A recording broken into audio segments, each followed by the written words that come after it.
আজকে আমরা শিখব parts of speech. Well, parts of speech আমরা কেন শিখব? এটা হচ্ছে সবচেয়ে ইম্পর্টেন্ট একটা প্রশ্ন যে পার্টস অফ স্পিচ আমরা কি কারণে শিখব। আসলে পার্টস অফ স্পিচ হচ্ছে গ্রামাটিক্যালের 100% এর মধ্যে 40% জায়গা দখল করে আছে parts of speech. Parts of speech জানা না থাকলে আমাদের গ্রামাটিক্যালের অনেকগুলো প্রবলেম ফিক্স করতে সমস্যার সম্মুখীন হতে হবে। যেমন মনে করো changing sentence, right form of verbs, degree, narration, any kind of problem যদি তোমরা সলভ করতে চাও তোমাদের পার্টস অফ স্পিচ সম্পর্কে ধারণা লাগবে। সবচেয়ে ইম্পর্টেন্ট সেটা হচ্ছে স্পিকিং এর ক্ষেত্রে। দেখো, পার্টস অফ স্পিচটা না জানার কারণে অনেকেরই কিন্তু স্পিকিং করতে অনেক প্রবলেম হয়, বা কোথাও চাকরির পরীক্ষা দিতে গেলে পার্টস অফ স্পিচ সম্পর্কে ধারণা না থাকলে অনেকটা কষ্ট হয়ে যায় পরীক্ষার আনসার করা। সো সেই কষ্টটা যেন তোমাদের না হয় সেই জন্যই এই ভিডিওটা তৈরি করেছি। আমি আজকে থেকে শুরু করে পার্টস অফ স্পিচ সম্পর্কে A to Z সমস্ত প্রকার ধারণা আইডিয়া দিয়ে দিব, তোমরা যাতে নিজে বুঝে শুনে সবগুলো আনসার করতে পারো এবং পার্টস অফ স্পিচটা সম্পর্কে ভালো ধারণা জ্ঞান অর্জন করতে পারো, সেই জন্যই ভিডিওটা তৈরি করা। তো চলো ডিরেক্টলি চলে যাই কম্পিউটার স্ক্রিনে। ওয়েল, আমি রেডি করে রেখেছি ক্লাসটি, এখানে দেখতেই পারতেছো দ্য পার্টস অফ স্পিচ, যেটাকে বলা হয় থাকে ওয়ার্ড ক্লাস, অর্থাৎ শব্দের শ্রেণী। অর্থাৎ এইটা থেকেই বুঝতে পারতেছো যে শব্দের শ্রেণী, অর্থাৎ শ্রেণী বলতে কি বিভাগ, মানে কোন শব্দটা কোন বিভাগে পড়ে, অর্থাৎ কোন শ্রেণীতে পড়ে, কোন ধরনের শব্দ, এটাই হচ্ছে মূলত পার্টস অফ স্পিচের অংশ। দেখো, আমাদের একটা সেন্টেন্সের মাঝে অনেকগুলো ওয়ার্ডস আমরা কিন্তু দেখতে পারি। যেমন এই সেন্টেন্সটাই তোমরা লক্ষ্য করো, ঠিক আছে? এখানে বলা আছে sink is well for water. এখানে একটা, দুইটা, তিনটা, চারটা, পাঁচটা দেখতে পাচ্ছ। এই সেন্টেন্সটাতে পাঁচটা ওয়ার্ড তোমরা দেখতে পাচ্ছ। এই পাঁচটা ওয়ার্ডই কিন্তু এক একটি পার্টস অফ স্পিচের অংশ। প্রত্যেকটি ওয়ার্ডই এক একটা পার্টস অফ স্পিচের অংশ, অর্থাৎ প্রত্যেকটি একটি শ্রেণী বা পার্টস অফ স্পিচের অংশ। এখন আমরা এই যে সেন্টেন্সটার মাঝে পার্টস অফ স্পিচের কোনটা কোন শ্রেণীতে পড়ে এটাই শিখবো আজকের এই ভিডিওতে, ঠিক আছে? তো ভিডিওটা কিন্তু আমি আস্তে আস্তে কিন্তু আরো কিছু গুরুত্বপূর্ণ তথ্য দিব, তোমরা জাস্ট প্রথম থেকে ভালো করে দেখে দাও।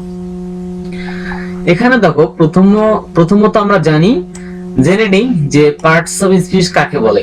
ইন শর্টলি, যদি এই আনসারটা তোমরা পেতে চাও, every word of a sentence is a parts of speech, অর্থাৎ বাক্যে ব্যবহৃত প্রত্যেকটি শব্দই এক একটি হচ্ছে পার্টস অফ স্পিচ, ঠিক আছে? এটা অলওয়েজ মাথায় রাখবা যে এই যে সেন্টেন্সটা আছে, এই সেন্টেন্সটার মাঝে প্রত্যেকটি, অর্থাৎ বাক্যে ব্যবহৃত, এই যেটা বাক্যে ব্যবহৃত প্রত্যেকটি শব্দই হচ্ছে, অর্থাৎ প্রত্যেকটি ওয়ার্ডই হচ্ছে এক একটা পার্টস অফ স্পিচ। এটাই পার্টস অফ স্পিচ। এখন তুমি দেখো, আমি এখানে একটা সেন্টেন্স লিখেছি, ঠিক আছে? এই সেন্টেন্সটার মাঝে আমরা এখানে এই সেন্টেন্সটা দেখলাম। এই সেন্টেন্সের মাঝে দেখো লেখা আছে sink is well for water used as a noun. এই ওয়েল কথাটাকে এখানে কি নাউন হিসেবে ব্যবহার হয়েছে। এখানে আরেকটি কথা মাথায় রাখবা যে একটি পার্টস অফ স্পিচের, যে মনে করো যে সাপোজ ওয়েল কথাটাই বলি, আমরা জানি ওয়েল মানে হচ্ছে ভালো, রাইট? এই ওয়েল কথাটা শুধু যে মাত্র এখানে নাউন হিসেবে ব্যবহার হয়েছে, এর পরবর্তীতে কোথাও যে নাউন হিসেবেই বসবে এমন কোনো কথা নয়। কোথাও অ্যাডজেক্টিভ হিসেবে বসতে পারে, কোথাও ভার্ব হিসেবে বসতে পারে, আবার কোথাও অ্যাডভার্ব হিসেবে বসতে পারে। এটা মাথায় রাখতে হবে। এটা তোমাদের ধারণা হতেই পারে যে আমি আজকে সাপোজ মনে করো যে ওয়াটারটাকে নাউন হিসেবে পড়লাম, এর পরবর্তীতে কোনো সেন্টেন্সের মাঝে আমি যদি ওয়াটার দেখি তাহলে আনডাউটলি আমি এটাকে নাউন বলবো, কিন্তু আসলে সেরকম নয়। একটি টেক্সটের মাঝে, একটি লেখার মাঝে বিভিন্ন ভাবে কিন্তু ওয়ার্ড শ্রেণীগুলো, ওয়ার্ড ক্লাসগুলো ব্যবহার করা হয় পার্টস অফ স্পিচের।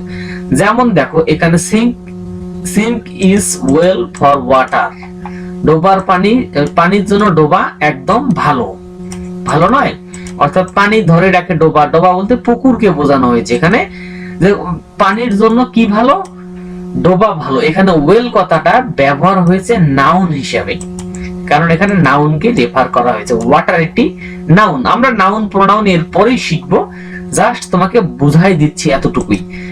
2 নম্বরে বলা আছে I hope you are well now. এখন দেখো এই সেম নাউন যে ওয়ার্ডটা আছে, এই নাউন ওয়ার্ডটাই আবার পরবর্তী যে সেন্টেন্সটা আছে, এই সেন্টেন্সটার মাঝে আবার অ্যাডজেক্টিভ হিসেবে ব্যবহার করা হয়েছে। ঠিক আছে, তার মানে কি বুঝলাম, একটি ওয়ার্ড কিন্তু এক এক সেন্টেন্সে এক এক ভাবে বসতে পারে, আবার সমানভাবেও বসতে পারে। সমানভাবে যে বসবে অর্থাৎ এখানেও নাউন নয় এরকমও নয়, এটা তোমাকে বুঝে নিতে হবে যে সেটা কোথায় কিভাবে ব্যবহার হলো। এটা আমরা পরবর্তীতে শিখবো ইনশাআল্লাহ, চিন্তার কারণ নাই। এখন দেখো tears welled from her eyes. Tears কি হচ্ছে, তার চোখ থেকে অশ্রু ঝরতেছে অর্থাৎ পানি ঝরতেছে। এখানে ওয়েলড কথাটা ব্যবহার করা হয়েছে ঝরা, অর্থাৎ এখানে অ্যাজ এ ভার্ব হিসেবে ব্যবহার করা হয়েছে। দেখো একটি ওয়ার্ড এখানে এক প্রকার, এখানে এক প্রকার, এখানে এক প্রকার, তিনটা শ্রেণীতে বসেছে, রাইট? এখানে নাউন হিসাবে, এখানে অ্যাডজেক্টিভ হিসাবে, এখানে আবার ভার্ব হিসাবে। এবং লাস্টে যে সেন্টেন্সটি আমি দিয়েছি, হি রাইটস ওয়েল, সে খুব ভালো লেখে, এখানে আবার ব্যবহার করা হয়েছে অ্যাডভার্ব হিসাবে। সে কেমন লেখে, ভালো লেখে।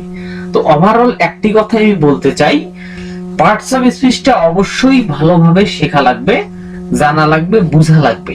শুধু মুখস্থ করলে কিন্তু চলবে না। পার্টস অফ স্পিচ কাকে বলে, পার্টস অফ স্পিচ কত প্রকার এবং কি কি, আবার প্রত্যেকটা প্রকার ভেদেরই মানে হচ্ছে তোমার কাকে বলে, কাজ কি কিভাবে ব্যবহার করা হয়, সবগুলো আমাদের শেখা লাগবে। তো আমি আস্তে আস্তে সব শেখাবো, জাস্ট আমার সাথে সাথে থাকবা। আমি সর্বোচ্চ দিয়ে চেষ্টা করব তোমাদেরকে রাইট থিংটা বুঝাই দেওয়ার জন্য, ওকে?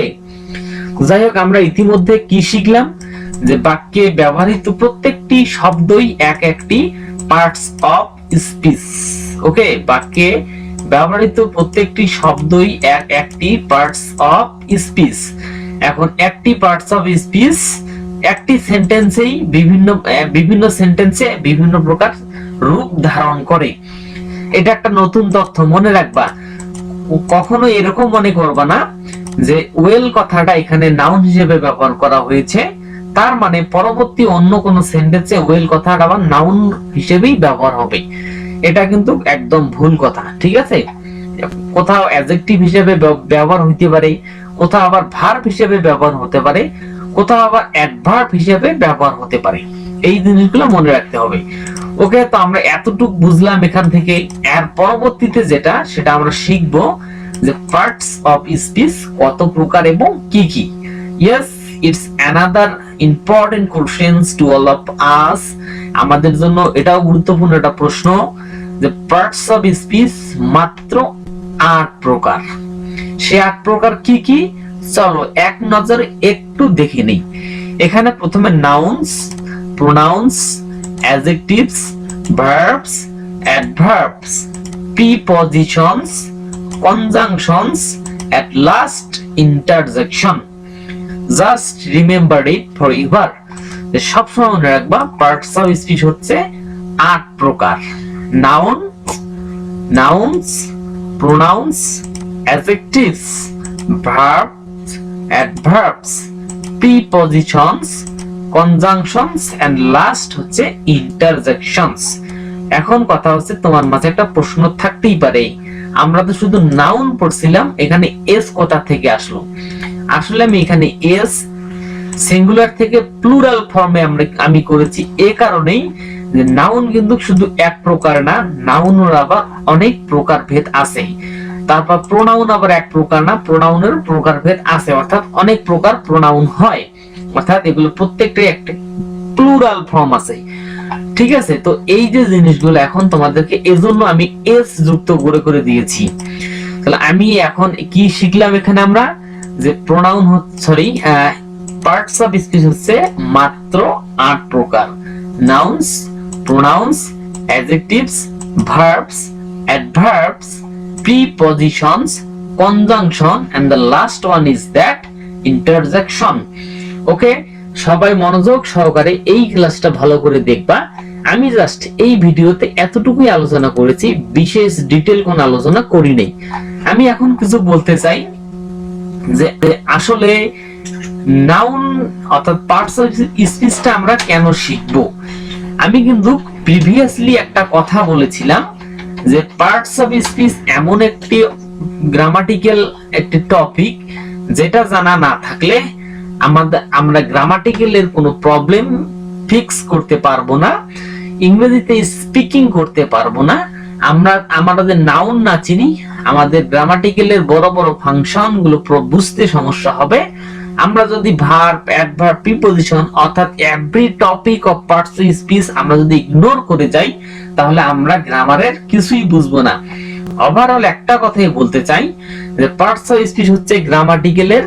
তুমি যদি পার্টস অফ স্পিচ শিখে যাও, তাহলে গ্রামাটিক্যালের অলরেডি তুমি 40% বুঝে যাবা। বাকিগুলো খুবই সহজ, শুধু পার্টস অফ স্পিচ সম্পর্কে ভালো ধারণা জ্ঞান রাখাটা খুবই জরুরি। সো তোমার আজকের ভিডিওতে এতটুকুই শেখাইলাম যে পার্টস অফ স্পিচ কাকে বলে, পার্টস অফ স্পিচ কিভাবে কিভাবে ব্যবহার হয়, পার্টস অফ স্পিচ কয় প্রকার এবং কি কি। তো এর পরবর্তী একটি ভিডিওতে আমি নাউন সম্পর্কে আলোচনা করব, একদম ডিটেইল আলোচনা করব। সেই ভিডিওটা বড় করব ইনশাআল্লাহ এবং খুব ভালোভাবে করার চেষ্টা করব। তো পরবর্তী ভিডিও দেখার আমন্ত্রণ জানিয়ে এখানেই শেষ করলাম। সবাই অনেক ভালো থাকবা। খোদা হাফেজ।